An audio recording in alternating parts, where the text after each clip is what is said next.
Salut tout le monde, comment allez-vous? Moi ça va plutôt bien. Aujourd'hui on se retrouve pour une nouvelle vidéo. Ça fait longtemps, voilà, ça fait 5 jours à peu près que j'ai pas fait de vidéo.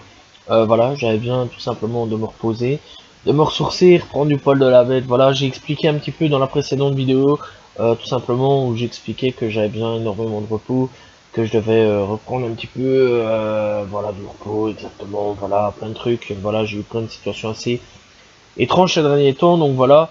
Et donc, on est reparti, tout simplement, avec du lourd, quand même, pour la première vidéo, et bien, une théorie Dragon Ball sur, 4 futurs que Trunks a tout simplement créé, qui a été à peu près confirmé, tout simplement, sur Dragon Ball Super, bref, c'est assez étrange. Dragon Ball Super qui a fait un petit peu du fan service, tout simplement. Bref, donc, la suite, tout simplement, en gros, c'est que Trunks a créé, donc, 4 futurs, donc voilà. Et c'est assez étrange comme truc, mais ça peut tenir la route, tout simplement. Bref, dans la première boucle temporelle, plus précisément la ligne A11, qui est l'histoire d'origine, tout simplement, on apprend que Goku meurt tout simplement de sa maladie du cœur, tout simplement. Les cyborgs C17 et C18 déciment la bande de Goku, ainsi qu'une grande partie de la population terrienne. Trunks et Gohan sont les seuls survivants de la bande de Goku, mais Gohan meurt dans un ultime affrontement entre C17 et C18, pas C16. Bref, Trunks devient le dernier combattant ayant du sang Saiyan et donc travaille avec sa mère sur une machine à remonter le temps, tout simplement. Et donc, à ce moment-là, créer une machine créer la machine à remonter le temps. Mais il y a aussi travail avec Trunks, tout simplement, pour aussi éliminer C17 et C18, tout simplement. Donc voilà, bref, entre temps, voilà, on sait qu'ils travaillent ensemble aussi. Donc voilà, et donc ça c'est grâce à Dragon Ball Super hein, avec Mei. Donc voilà, bref, passons donc à la ligne A21 où Trunks a remonté le temps, donc il tue Freezer tout simplement. Donc là, ce que nous on connaît, donc le Dragon Ball que nous on connaît mis déjà en place, donc avec Goku petit jusqu'à maintenant on va dire, donc voilà, notre ligne à nous qu'on connaît. Donc il a tué Freezer et son père à la place de Goku, tout simplement. Il prévient Goku et sa bande de l'arrivée des cyborgs tout simplement et de la maladie de Goku. Il repart et revient tout simplement 3 ans plus tard, mais juste avant son arrivée, Piccolo et Vegeta battent C19 excusez-moi, et C20 plutôt que prévu vu qu'ils sont au courant de l'arrivée tout simplement des cyborgs. Ce changement permet à l'arrivée de C16, on pense que C20 s'enfuit sans être suivi dans A11, alors que dans A21, la bande de Goku sait où il se cache, tout simplement cause différentes, résultats différents, tout simplement. Mais ce personnage ne change pas grand chose à cette ligne temporelle.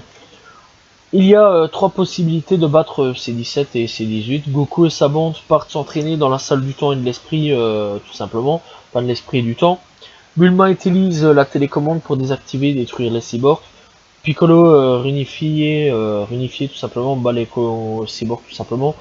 Le plus probable, car cela voudrait dire que Trunks ne se serait pas entraîné, mais la deuxième marche aussi, tout simplement. Bref, donc en gros, c'est que nous imaginons donc une fois les cyborgs du présent détruits, Trunks a pris la télécommande et est reparti pour sa ligne temporelle A11, où il a désactivé et détruit le C17 et C18 de son monde. Mais 3 ans plus tard, alors qu'il retourne dans le passé pour raconter sa vie à Goku et compagnie, tout simplement, celle le tue et utilise sa machine temporelle. Mais voilà la possibilité 2 et 3 présentes sont les plus probables. Celle arrive donc en A22, l'autre boucle temporelle A12, A22 qui comprennent maintenant celle dans l'histoire. Par contre, nous ne pouvons qu'imaginer la suite de A21 vu que les cyborgs sont battus, mais qu'il n'y a pas de celle tout simplement. Bref, prenons maintenant la boucle A12, A22 avec celle plus particulièrement A12, cette ligne temporelle.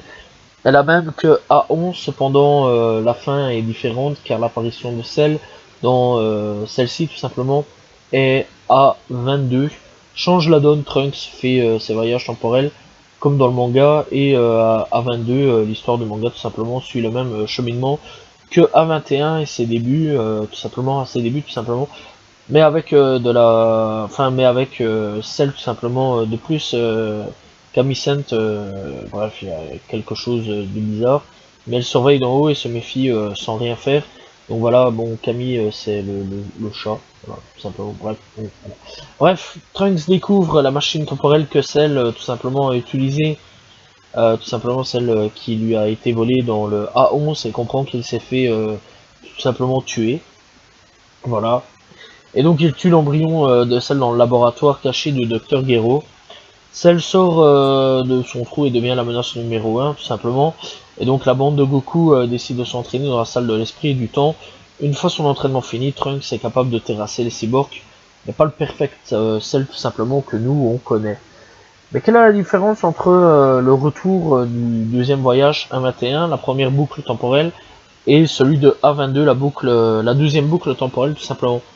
Et donc là, on repart un petit peu plus dans d'autres trucs, tout simplement. Dans V2R1, Trunks n'est pas plus fort vu qu'il n'est pas entraîné et sans doute, enfin, il a sans doute désactivé, détruit le cyborg avec la fameuse télécommande parlé un petit peu avant, mais ne peut pas battre Cell tout simplement.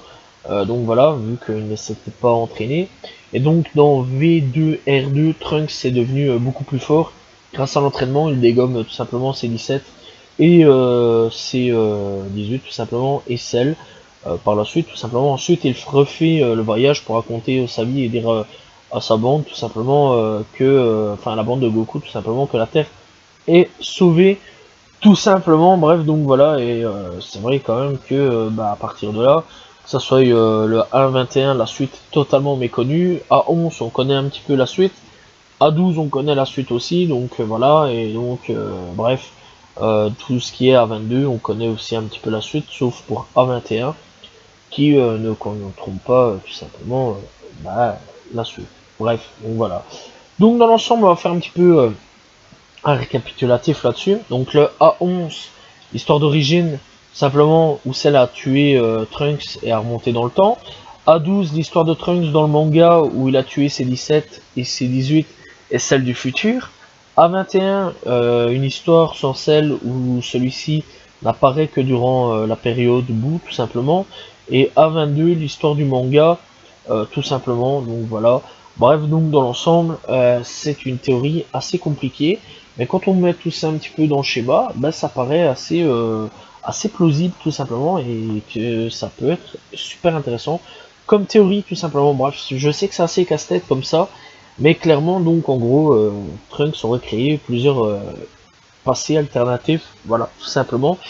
Et donc dans ce passé-là, on peut ajouter tout simplement Dragon Ball GT, tout simplement, et donc Dragon Ball GT se ferait donc dans une A22, de ce que je peux le voir tout simplement sur la petite case, tout simplement, puisqu'on sait que Dragon Ball GT n'existe pas tout simplement, et n'existe plus, voilà.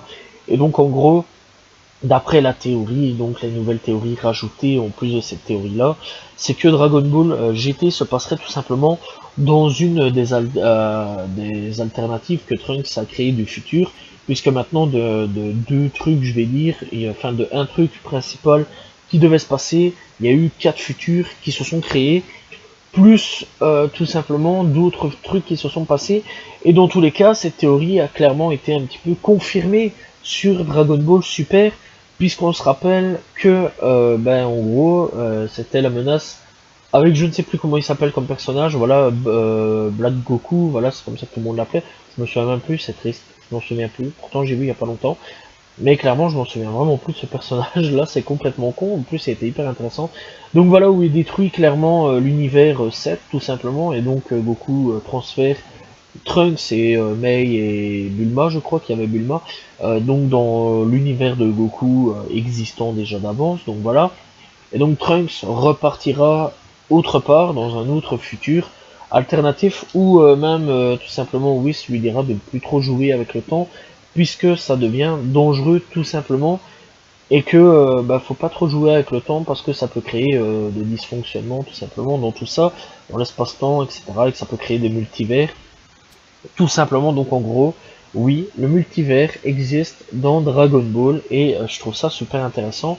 Donc voilà, dans l'ensemble, c'est une théorie déjà un petit peu confirmée dans l'ensemble, mais ouais, Dragon Ball GT pourrait être dans un de ces multivers, et donc en gros, Dragon Ball GT pourrait être officiel tout simplement, mais via une autre alternative tout simplement d'un autre futur.